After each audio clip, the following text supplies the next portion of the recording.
Shalom Rastafari, Assalamu Alaikum, peace to the kings and the queens of the earth. How's everybody doing today on this Tuesday? Just want to give again a big shout out to the people supporting, commenting, listening, really just giving support. And y'all keep me on my soldier, you keep me on my code, and I really appreciate that. I get motivated. Even just one or two people who really like to listen to my talks, I literally get motivated off that. And so I really appreciate you guys. So today is an anniversary day, if you want to really want to call that. Today is literally like an anniversary day. Today's October 17th. And it is to me, a great day. It should be a holiday to me. And it is the anniversary of the Million Man March.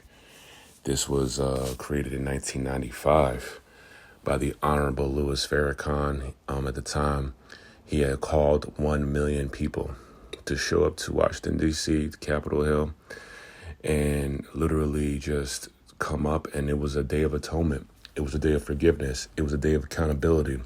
It was a day of taking responsibility as black men and cleaning up our acts. And it was a call for us to come together as one and really bond together and show the nation that what we can do. Well, not only did 1 million brothers show up, actually 2 million brothers showed up and got to hear numerous people speak and numerous demonstrations. And of course, the Honorable Louis Farrakhan spoke toward the end. It had everybody there. It had Rastafari, it had all types of groups, gangs, sets, different type of areas, and not one incident at all. Let me say that one more time. Not one incident at all occurred. There is a reason, again, why they continue to hide events like this. There's a reason, again, why they try to put us down and keep us in a certain arena, because this is the greatness that we've seen. Fast forward, okay? You get a bunch of people attacking the Capitol. They killed cops. They damaged property, obviously. They came with weapons. They broke into City Hall. They sat on the front desk. They threatened Senate's people. They've literally just took it and were bold with it and were on the camera acting like, yeah, this is a day that will live in infamy and yeah. And how many people were there? I'd say maybe 5,000 to 10,000, maybe 15,000. You know, how many people were there? Maybe 20,000 people there. And that's how much damage that they did, right? That's how much damage that they did. Now, you go to 1995, 2 million black men show up at the Capitol, and not even trash was on the floor. Not one incident, not one, disagreement, an argument. I remember when Honorable Louis Farrakhan was talking about how they were prepared for big things. They got that. All the people in the Capitol got out of there. All of a sudden, there were no meetings. All of a sudden, there were no police. They were expecting the worst. And what happened? 1 million people got called. 2 million people showed up. 1 million more than they expected showed up. All type of colors, all type of sets, all type of different type of religions coming together on a force of a day of atonement. I don't even think other black people in my country realize how much of a big event this was. But fast forward again to now, and you see what these other people will do when they are feeling a certain way. We came together for atonement. We came together to take responsibility as black men. We came together to sit there and literally be like, yo, what is going on? Especially 95. 95, I was 8th grade going into my freshman year of high school. I knew nothing about this. I heard about it. I heard about the Million Man March, and I heard it went down, and that was it. When I look back on it, this thing should have been a holiday. It should have been the start of black men continuing to get together. We should have continued to do this every year, especially at Capitol Hill. See, they purposely try to hide great events like this to down our situation, right? Even to our own people. even to our own people. Some of our people are scared to come in our neighborhoods.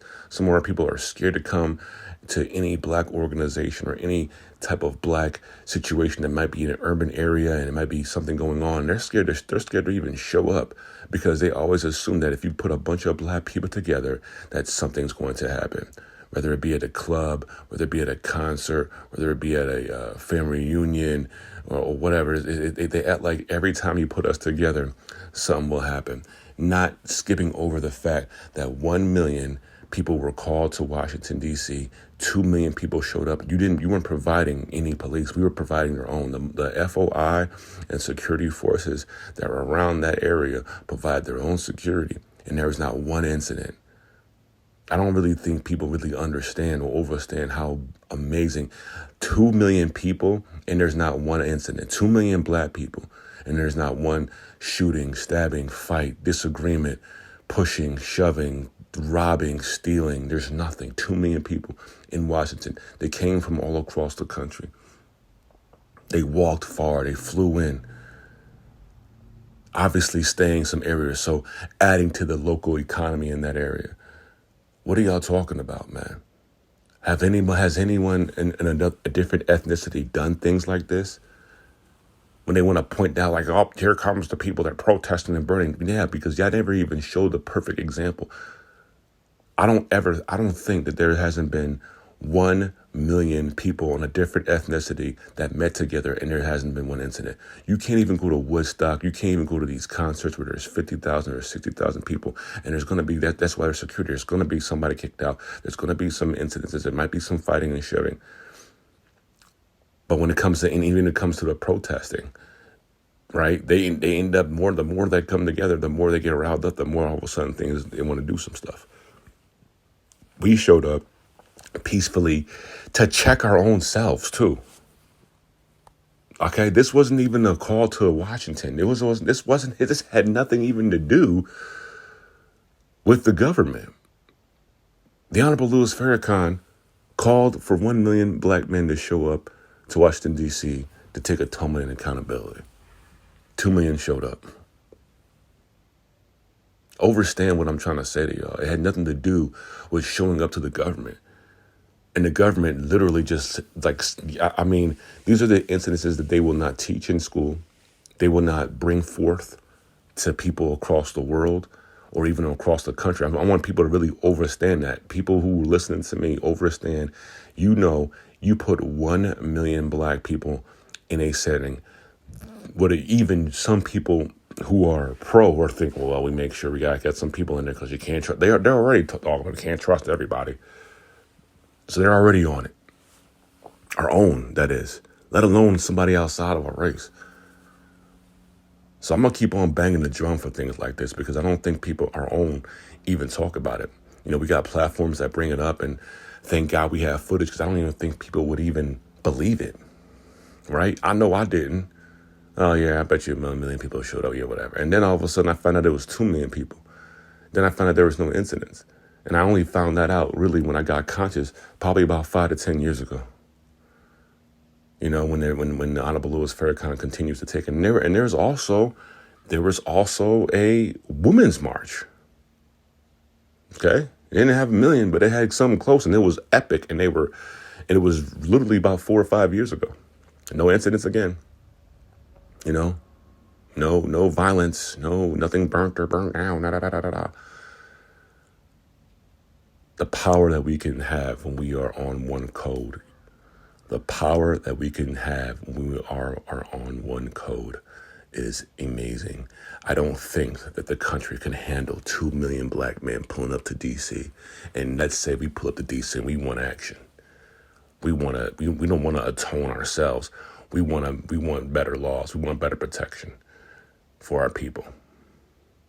We want specific laws to be done to police who murder us innocently and get away with it. We want, we make some demands here. Pull up with 2 million black people and not have an incident. To me, we need to do it again because literally it showed on January 6th what certain people will do when they are mad and what they would do when they pull up to the Capitol. And they all blamed it on the environment. Some of those guys who got all those years, I have no remorse for any of them. Because seriously, if you were black, you would have been thrown under the jail still, doing all that mess you were doing. And they quietly just, skip over our greatness by talking about, their little thing. And it was just my president needed help. We literally showed up 2 million strong to check ourselves and didn't harm not a pigeon in that fucking street. Don't tell me how great my people are. All right? Don't tell me, because I already know. Show me by overstanding and understanding and talking about these events. Because I know how great my people are. But my people need to know how great we are. I think that's what it is. So this is also a call to people who are aware, but to my own people. Why are we not talking about this amazing event, and why are we not doing it again and again and again and again and pulling up and showing? Because clearly we can do it. So many people, even in our own community, don't think we can even gather without some kind of violence or being late or da-da-da-da-da. This is just one example. There's so many people who are doing these things like this, and they're not getting talked about or not getting put on the mainstream because it's not viral information, right? It's not, it's not going to go viral. It's not popular. People want to see trash and stupid. They want to put their head in the ostrich hole. That's fine. Continue to do that. The frontliners will continue to bang that drum because there's a lot of us like this. And we are in hidden camps, and we are still grinding to the beginning. And it's refreshing to know there's others just like this.